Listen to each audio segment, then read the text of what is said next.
항공정비는 아이카오라고 하는 국제 민간 항공기구 기준에 의해서 모든 나라가 동일한 내용으로 가르치기 때문에 이론이나 실기는 사실상 틀린 점이 없고요. 다만 이제 실기면에서는 어느 점을 더 중점을 하느냐에 따라 차이점은 각 나라별 실기 시험 요건에 따라서 변동될 수 있기 때문에 그 정도 차이가 있다고 저는 생각됩니다.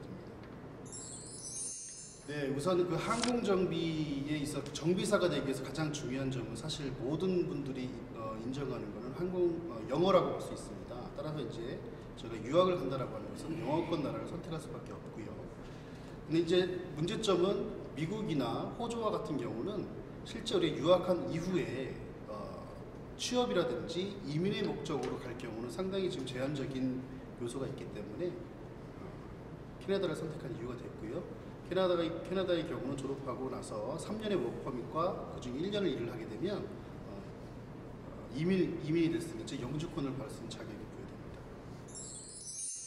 네, 유학 시 가장 힘들 건 모든 한국 사람이 느끼는 것이 동일할 텐데요. 언어라고 하는 벽이 가장 큰 문제였던 것 같습니다. 따라서 사실 유학 시에도 언어의 문제를 해결하기 위해서 무한 노력이 필요했고, 또 하나의 또 어려웠던 점은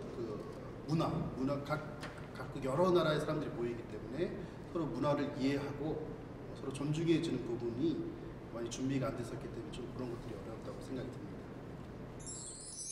네, 사실 저는 항공정비를 전공하지 않았습니다. 저는 비행기를 처음 만난 것이 공군 항공정비 장교로 근무할 때 처음 비행기를 접했고요. 당시에 이제 제가 맡았던 항공기가 노후화된 항공기였는데 그 항공기가 마치 사람과 같이 아프고 또 사람의 손길이 필요로 한 것을 의인화돼서 많이 느꼈기 때문에 그 항공정비 위력을 많이 느꼈던 것 같습니다. 네, 저는 항공정비 장교로 7년간 근무를 했습니다. 정확히 얘기하면 항공정비 무기 관련 특기인데요. 항공기 정비뿐만 아니라 항공기 탄약까지도 포함되는 특기라고 할 수 있습니다. 제가 앞서서 말씀드린 것처럼 항공정비사로서의 가장 중요한 점은 영어가 되는 것은 맞는데요.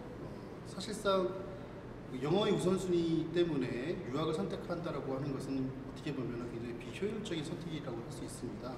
그래서 유학이라고 하는 것은 단순히 국내 항공정비사로서만의 목적이 아니고 해외에 나가서 취업을 하고 거기서 정착하는 데 필요한 그런 과정이라고 할 수 있겠습니다.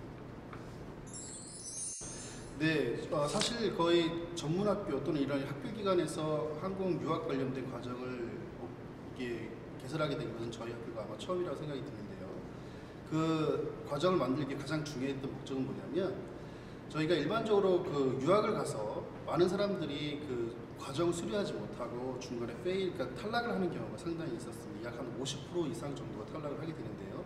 그 중에 상당수가 캐네디언, 즉 네이티브인 캐네디언조차도 50%의 졸업률을 갖고 있지 않습니다. 이는 영어를 잘한다고 해서 항공정비를 수월하게 통과할 수 있다는 문제가 아니고, 전공에 대한 사전 지식이 없게 되면 그 과정이 어느 누구한테나 쉽지 않기 때문에 유학을 하기 전에 저희 본 학교에서 원서를 가지고 해당 관련 지식을 쌓고 준비함으로써 우리가 성공적인 유학을 이루기 위해서 이 과정을 개설하게 되었습니다.